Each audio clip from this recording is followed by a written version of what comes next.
someone asked me if like I wanted a beer or something. I was like, no, man, I'm good. And I'm like, I think my wife's like, yeah, he's like 6 years sober. What date is it? And I was like, it's like the 27th. And I looked at my phone. I was like, that's today. Oh, okay. Right. Yeah. Drunk, metal, prog, and everything in between. Welcome to this episode of Talkin' Rock with Meltdown. Don't forget to follow the audio-only Talkin' Rock podcast on all podcast platforms. And now, it's time for today's conversation. Here's Meltdown. Well, I guess I'd be remiss if I didn't say Happy Halloween. Yes. Yeah. Is this your favorite time of year? Dude, it is, man. I don't know if you've seen pictures of my house, like on the outside, but I've got like, man, I should have done like a tour of it for you, man. Maybe I will in a little bit. Yeah. But I've got full blown like life size like Jason's and got the Chucky in my window and Michael Myers in windows. It's pretty cool, man. Now, Been doing it. what tattoos, horror tattoos do you have? Oh yeah, I've got Michael right here, and I got my ghost face and my Jason, and got my my Silence of the Lambs little deal right here, and my son drew a werewolf right here when he was like 4 years old. Oh, nice. Kind of hard to see, but that's my favorite. No, that's Yeah, but yeah, man, we love Halloween, and funny enough, our toddler is she's 2, and dude, she's obsessed. The whole month has been nothing but pumpkins, scary, all kind of she just loves it, man, loves it. And I did a video the other day. I got my Terrifier, my Art the Clown costume. Oh yeah. And I did a video with just my daughter and son were just videoing me playing with like balloons with her. Mhm. And then she came up and I picked her up and she was like, Daddy, wash your hands. Well, because my gloves were dirty, and she was like, wash your hands, Daddy. So funny, dude. She's obsessed. How did you like the last Terrifier? Have you seen 3? I have, yeah. Took Nope. my teens to see it. I'm not gonna say kids. Took my teenagers to see it, and they've seen the other 2, and man, it's brutal, man. That stuff's like a little. I don't know if it's because I've never seen anything in the theater like that, or if I'm just getting older and like, man, I don't know. That's a little rough, but it was good. I mean, for what it is, and I think there's a fan base for it. People love that stuff, man. So that's good. I liked it. There was 2 scenes I won't ever forget: the sharded glass scene and Yeah. scene, of course. But I didn't understand how Art came back to life. I'm still trying to figure that whole thing out. I even looked at my stepdaughter at one point. I'm like, I don't know what's going on here. Art has the cop's head on. Spoiler alert! And then all of a sudden now he's back to life, and I'm like, okay, I didn't really get it. Dude, But I have no idea what any of the story is about. I don't know 1 from 2 to 3. I have no idea. I just feel like when I go to watch it, I'm like, all right, a bunch of people are going to die in this movie. Let's just see how they die. It's crazy. So, it started yeah, out. I have no idea the premise. Yeah, the kids getting killed at the beginning. I'm like, I'm not crazy about kids getting killed. Although the last Halloween movie, that first scene where the kid was babysitting and then he fell. I'm like, Yeah, this movie's going to be the greatest Halloween ever, and it crashed pretty hard. dude, it crashed right after that scene, man. It It was just like it actually nosedove just like the kid did, man. That was it. The end. maybe It that was was bad. a sign of things to come, right? Yeah, but I love all kinds of horror movies and horror stuff, and we're the whole house is into it, man. My wife was not typically into that stuff before. She's the one that's like the voice of reason and all that stuff. Like she would have left Terrifier 3 minutes into it. She would have been like, "Nope, I'm out." But I might even go see it again in theaters. I don't know. I enjoyed it. There's some other ones coming up that I'm looking forward to seeing. And also, by the way, not only is it Halloween, it's also Wayne's birthday. Wayne's birthday, yeah, man, he would have been 61. So yeah, I know he don't like me throwing that out how old he actually was, but it's not hard to find. But yeah, he would have been 61, dude. Wayne was, just definitely, we know, he was just one of the greatest humans, one of the greatest dudes, and I stand by that, man. And it's definitely been hard without him. But I feel like he's just there in spirit, man. He's made a lot of cool things happen. I feel like from up above, and with everything going on with the band and stuff. So it's, there's always, I think you can take some positive too from, when bad and terrible things happen like that. So Yeah, I've told this before, and I think I've told you even, but it's like I didn't know Wayne for the longest time. Here's this guy, always wears black, got the cowboy hat, the dark shades, the long black hair, and the whole thing. I'm like, that guy seems a little bit intimidating. Then, yep, then you meet him. I think I met him for the first time in like 2000. I met him previously, but I kind of became friends with him in like 2017, somewhere around there when you guys came to yeah, the show. And he was the nicest guy. yeah, yeah. And that's he used to say, there was one show we were playing, and I forget, I think we went next door to get some food or something, and we were coming back, and there were these dudes like in line. They didn't even know who he was, and they're like, "Well, Rob Zombie showed up," because he was like in full blown like get up, and he's got his hat and everything. So he would say, "I like to call myself Steve Zombie, Rob's brother." So it's just funny. Funny, Rob does have a brother, but not Steve, obviously. Right, But right. so, yeah, I mean, so obviously, how important is it for you to keep the Saliva brand in the band going now that Wayne's gone? I tossed it up, man, and when he passed away, I kind of questioned whether I even wanted to do it or not, and had it's tough decisions, man. But I thought about what he would have wanted. I thought about a lot of our conversations and kind of went back to a lot of that, and he was at my house literally five days before he passed, like cutting a solo on one of the last songs for the Revelation record. And that was a very uh fun and interesting um day, doing that and just hanging with him. And I remember, we went and got Thai food, and he was like, he got a number two, and dude, his mouth was literally like numb on fire. Like I remember it like to a T, dude. He could not handle it, dude. He was like, drinking milk and water and all kind of stuff. And but we had so many great times, and I know how he felt about what we were doing, with Saliva. I knew how he felt about the new record.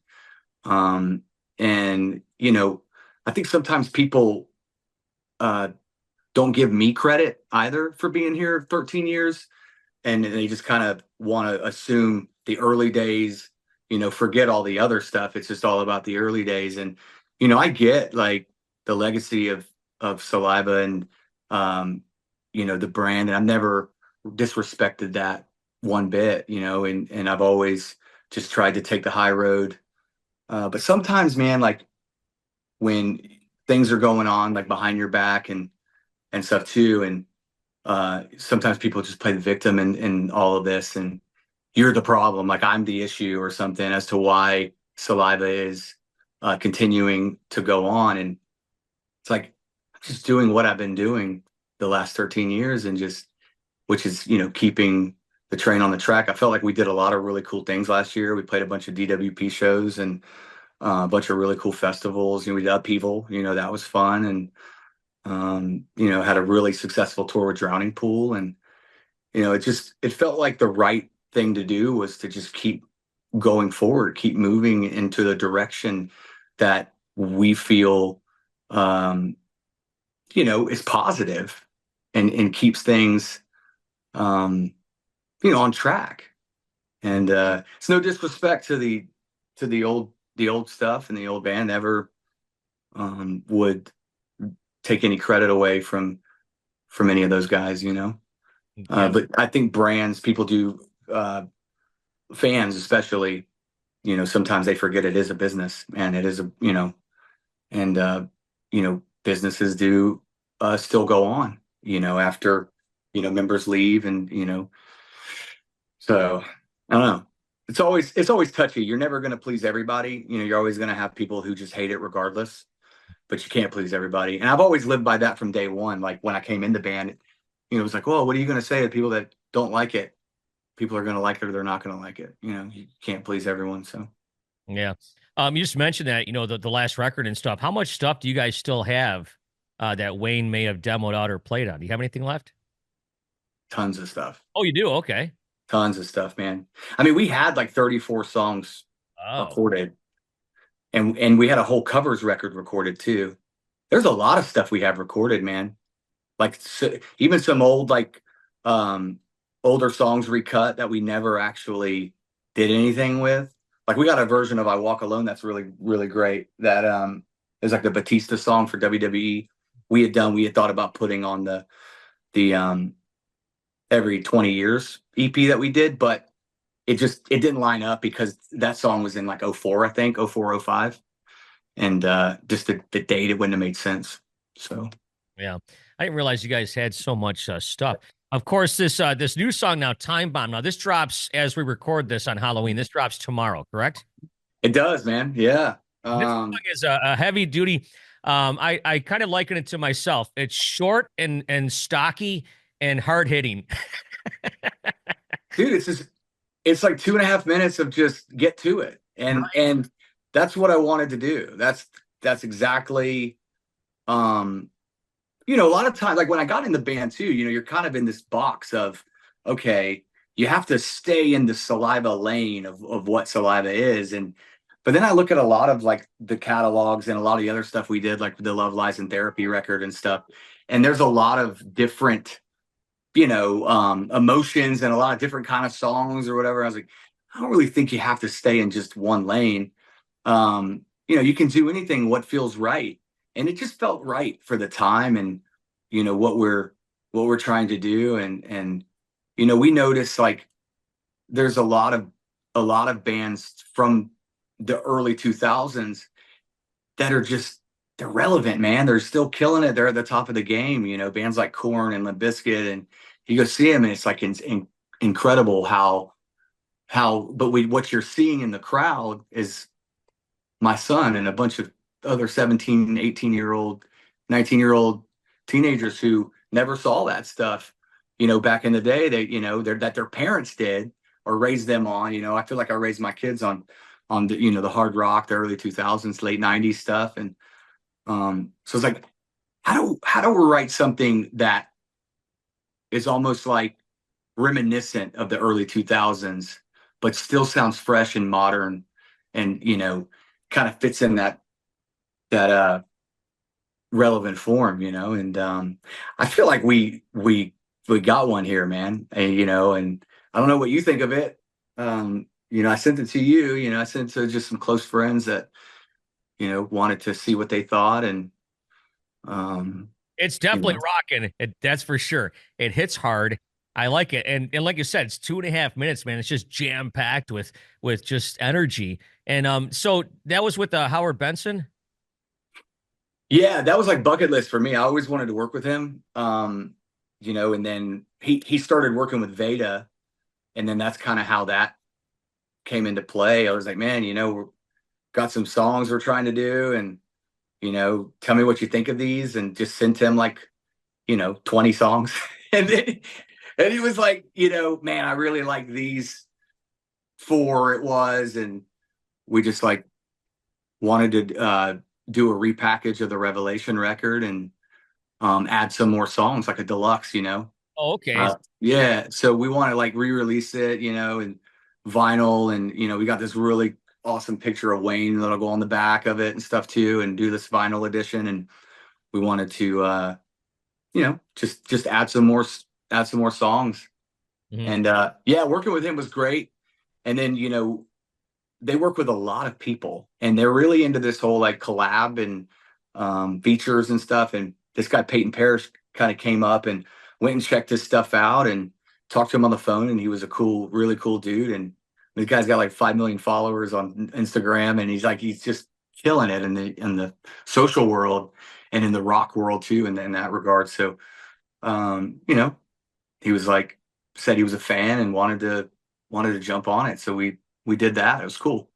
That sounds like that song sounds like something you'd see like played at like a sporting event with highlights around it. I would not be mad at that. Yeah, right. I mean, that's that's kind of the idea, you know. And Howard had said that too. He's like, man, I think we should really try to stick to what's not broken. Like, let's, he's like, man, there's all these great songs. You have all these great songs that are like, holy crap. But he said, maybe for another time. And, I think right now, rock is just in a great place, man. Rock bands are thriving right now on tours, and everyone's touring, and festivals are just you know, just killing it. Like, so why don't we just let's stick to the rock stuff? Let's stick to what's worked, you Mhm. know. Yeah. So No, it's killer, dude. So what else? So that song comes out tomorrow, like I said, November 1st, as we record this. Do you have any other songs done? yeah. I mean, they're done. I mean, we're already like kind of in the, you know, close to the pressing the vinyl and repackaging phase, and we're shooting for February, I think. Okay. So we have a tour that we're about to announce um February, March. So with another band. So Okay. Yeah, I didn't know if you wanted to talk about that or not. So you guys are done recording in the studio. You're all done kind of wrapping things up here for the year. yeah, we are done, man. We are not doing any more shows for the rest of the year. We have actually one unplugged show that we're doing, and we haven't done unplugged shows since Wayne and I were doing them. Man, he used to have so much fun doing them. Me too, man. We had a blast. Haven't done one of those in a long time, but we're doing one for um JJR in Orlando. Okay. So yeah, for their like little December deal. So doing that, and then that's it. You mentioned the Danny Wimmer festivals. How many of those festivals stops did you guys make? We did three. We did Rockville, Sonic Temple, and Louder Than Life. Okay. Yeah. What's it like to play on a big stage like that, and then with some of your maybe peers and maybe even heroes in attendance? Um, it was great, man. It was really awesome. No matter what slot you have, just being a part of it, it just feels good. And the crowd, is so diverse. Like everybody like is there for like a certain band or a few bands, and it's this whole thing. And I think he does the festivals right, man. I don't think anybody can really compete with them in America with how he does them. Treats all the bands very well, no matter what slot you're in. Once again, it's every band gets treated really good. And it's funny. I've known Danny for a long time. A lot of people don't know that I lived with him in 2001 No in kidding. LA when he was working for Fred's label, Flawless, because they tried to sign my band at the time. And and Danny was the A&R. So we lived with him, dude. Like the Puddle of Mud had just came out. They were like blowing up, and that was their band. So I'm sleeping on the air mattress that Wes Gantlin slept on for, you know. No, I don't think Danny has that air mattress anymore, but I won't you hold know. that against you, by the way. Uh, Right. when was the last time you were on stage and you were told you couldn't cuss? Oh, that was recent. It was, yeah, actually in Las Vegas, of all places, was a few weeks ago. We had a show with Skillet, and I got an email. I don't remember who it came from. I think it was like the Live Nation rep or something, or AEG rep. Mhm. And it was like time slot, not allowed to cuss, no in trying to incite any sort of uh rioting on stage or any of that stuff, which I mean, wouldn't do that anyway. And then it was like no alcohol allowed on backstage or in premises. I don't drink. I was like not worried about that. So I've been 6 years sober, so I'm like all good, but not cussing though. You got me there. I was like, you got me, but it was fine. And I didn't. I didn't. It was funny because I never thought about what words, how I would change the words when it got to those parts. Yeah. So man, that was actually funny because I did mess up a couple times. I didn't cuss, but I just like the word that I probably should have said turned into like just a blah, and then it just threw me off. Yeah. But it was a great show, and that's a great band, and they're awesome people, man. John and you know, and them are really, really cool. Yeah, very great people. And yeah, I like those guys a lot.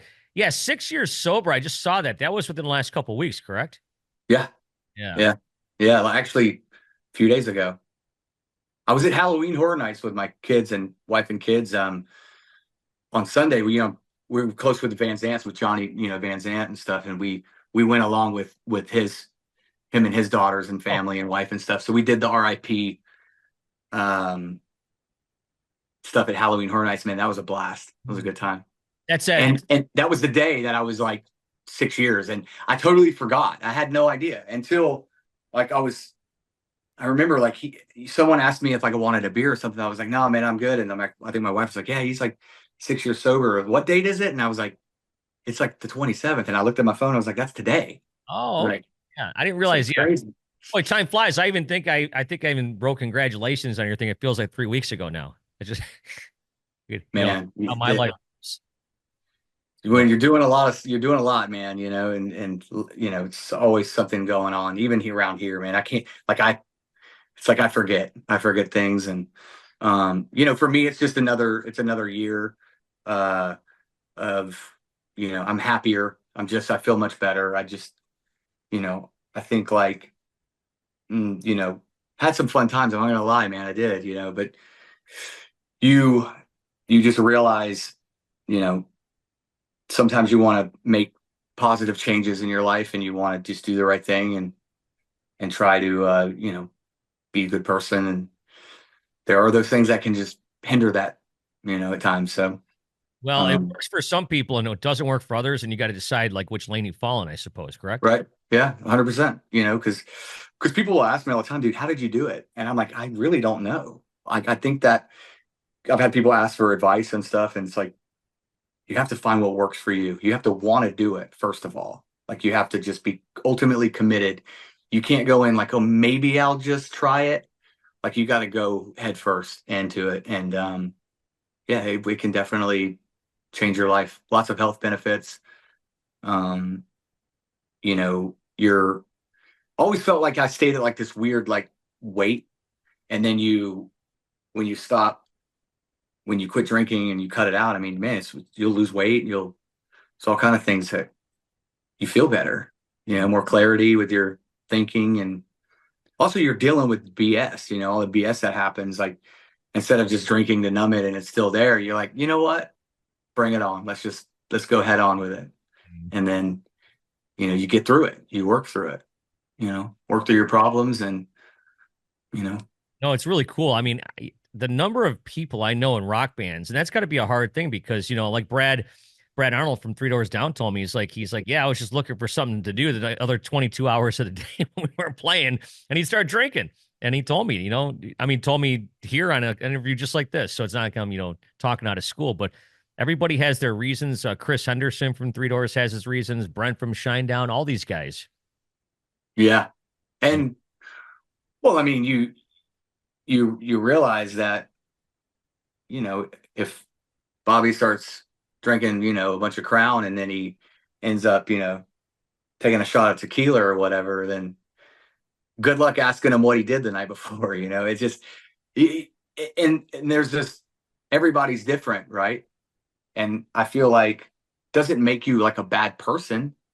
It's just know your limit, it's be responsible too, and drink responsibly, as they say. And I just got to a point where I couldn't really do that. I was like, I was drinking to get messed up. And, you have some things going on upstairs that you can't control, and a lot of that. And you're like, I've really got to eliminate, the things that I feel are toxic and poisonous. And that was the first thing that I eliminated, and felt like, wow, this is okay. I'm going to try this. So Yeah. Three Doors Down, man, Brad, love those guys, man. He's such a good dude. And, we saw Creed. We took my kids to see Creed recently, and all those guys are great dudes, man. It's Scott. It's good to see him like sober and stuff too, man. It's really cool. Yeah, no, he's in a great way too. But yeah, Matt from Pop Evil used to be in Pop Evil. He told me one time, he said, he was just waking up the next day apologizing to everybody, and he didn't want to do that anymore. Yeah. And Yeah.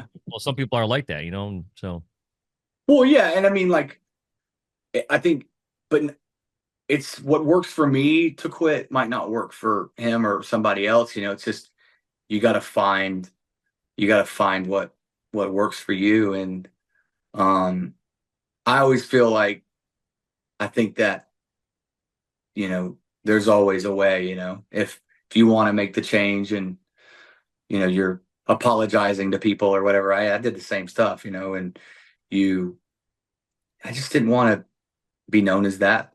I um wanted to have a good work relationship with people, and I didn't want people like to quit tours and be like, I can't work with that guy, or whatever. I never wanted to be that guy, so I want to play music and tour and be a family guy and love everybody, man. I got nothing but love for everyone.